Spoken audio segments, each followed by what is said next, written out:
నీ తీర్మానమే నీ వాగ్దానం. నీ తీర్మానం లేకుండా నీ వాగ్దానం నీకు కిరీటంగా మారదు. ప్రైజ్ ది లార్డ్ అండి. Good morning. మరో రోజు ఆయన పాద సన్నిధిలో చిన్న మాటని, ఆ యొక్క మాటలో ఉన్న దీవెన బలాన్ని అనుభవించటానికి దేవుడిచ్చిన ఈ రోజును బట్టి ఆయనకే స్తోత్రం కలుగును గాక. ప్రియులారా, ప్రతిరోజు ఒక్కొక్క వాగ్దానపు బలం చేత మనము వెళ్ళవలసిన, మనం చేరవలసిన గురికి నడిపించే వాగ్దానం ఏమిటి అంటే, ఈరోజు రూతు గ్రంథం 1వ అధ్యాయం 17వ వాక్యంలో నీ దేవుడే నా దేవుడు అనే వాగ్దానపు తీర్మానం ఒక బిడ్డ తీసుకుంట ద్వారా పొందిన చక్కటి స్థానం కదూ. అవునండి, మనం తీసుకున్న తీర్మానమే వాగ్దానాన్ని స్థిరపరుస్తుంది. తీర్మానం లేని వాగ్దానం గాలిలో వేలాడుతున్నటువంటి పరిస్థితి కదూ. పునాదులు లేని ఇంటి లాంటిది, మరి ఆధారం లేని జీవితం లాంటిది. తీర్మానం ఉంటేనే వాగ్దానం నిలబడుతుంది. వాగ్దానము అంటే ఊరికే ఆశపడడం కాదు, కానీ ఆ వాగ్దానం నిలబడాలంటే తీర్మానం అనే పునాది గట్టిగా ఉండాలి. అబ్రహాం జీవితంలో కూడా అదే మనం చూస్తాం. నీ బంధువుల ఇంటి నుండి, నీ దేశము నుండి, మరి నా అనుకున్న వారి అందరి నుండి నేను చూపించే దేశమునకు నువ్వు వెళ్ళాలి. ఇది తీర్మానం. అప్పుడు నువ్వు అనేకులకు ఆశీర్వాదకరంగా ఉంటావు. నువ్వే ఆశీర్వాదంగా ఉంటావు.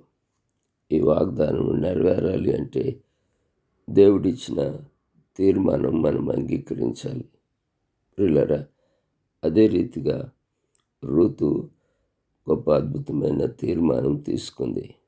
కానీ ఓర్పా ఆ తీర్మానానికి లోబడక అవసరం లేదన్నట్టు వెళ్ళిపోయింది.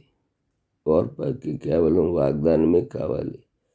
రూతుకి వాగ్దానం కావాలి అంటే తీర్మానం ఉండాలి అనే దైవిక జ్ఞానం రూతుకి దేవుడిచ్చాడు కాదు. రూతు ఆ సహచర్యంలో, సహవాసంలో ఆ సత్యాన్ని నేర్చుకుంది. ప్రియ వాక్యం వింటున్న బిడ్డ, నీ సహవాసంలో నువ్వు నేర్చుకుంటున్న సత్యాలేమిటి? నీ సత్య మార్గమే అనేటువంటి ఆ మార్గంలో నడుస్తున్నటువంటి నీ వాగ్దానపు తీర్మానం ఏమిటి? నీ సత్య మార్గములో నేర్చుకున్న అనుభవమే అనే మాట ఉంటుంది కదూ. ఆ పాటలో ఉన్న ఆ మాటకి అర్థం ఇదే ప్రియులారా. మరి నీ సత్య మార్గంలో నేర్చుకున్న అనుభవం ఒక తీర్మానం. ఆ తీర్మానానికి వాగ్దానం అనే కిరీట బహుమానం దేవుడు సిద్ధపరిచాడు రూతుకి. ఈరోజు ఆమె తీసుకున్న తీర్మానం క్రైస్తవ జనాంగానికి తెలియంది కాదు, కానీ ఈరోజు ప్రభు ప్రేరేపిస్తున్న మాట, నీ దేవుడే నా దేవుడు. అవును, ఇది చాలా అద్భుతమైన, స్థిరమైన తీర్మానం. చాలామంది నీ దేవుడే నా దేవుడు అనేటువంటి స్థాయిలో జీవించాలి. పిల్లరా, అదే సువార్తలో ఉన్న మర్మం. సువార్త విని కాదు, సువార్త చూసి, అనగా మన జీవితాలలో ప్రభువు ద్వారా నేర్చుకున్న సువార్తని నలుగురు చూచి యేసు వైపు చూడాలి. చెప్పే మాటల్లో నిలకడ ఉండదు, కానీ చేసే క్రియలను బట్టి చెప్పే మాటకి నిలకడ ఉంటుంది. ఏది ఏమైనా ఉదయకాల వాగ్దానం, నీ దేవుడే నా దేవుడు. ఎవరా దేవుడు? నీకెవరు దేవుడుగా ఉన్నారు? ఎవరు నీకు ప్రాముఖ్యమైనటువంటి ఘనతగా ఉన్నారో ఆలోచించాలి అని ఈ వాగ్దానం మనకు నేర్పుతుంది.